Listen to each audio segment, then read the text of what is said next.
Do not tell us that we are corrupt. I'm not saying you're corrupt. What I'm saying here is, meron pong mga tao dyan sa loob ng inyong organization. I'm not saying you are corrupt. I'm saying there are people there that are not doing their job, or maybe they're involved in corruption. Because if they're not involved, common sense lang po ito, Secretary Galvez. Pag nagsabi ka ikaw ay combatant, di ba combatant meaning, meron kang baril. So kung meron kang baril, isusurrender mo yung kapalit ng 100,000. I definitely take offense, Senator, that you are already telling us that there is a corruption. I believe that is not a correct accusation to us.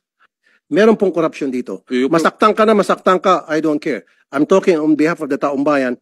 Saka isa pa, sir, hindi ka ba nabulabog dito? 26,000 surrenderies na bigyan ng 100,000, umabot ng 2.6 billion, and 4,000 lang firearms. Kasi kung ako, sir, mababahala na ako.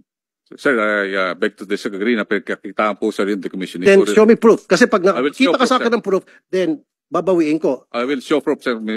Sa susunod na hearing. Yes, I will show proof that we are not corrupt. Okay. Then show me proof. Ba't ka nagagalit, Secretary?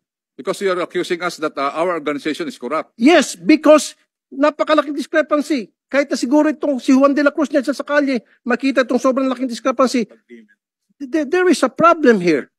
And we're talking about billions of pesos here.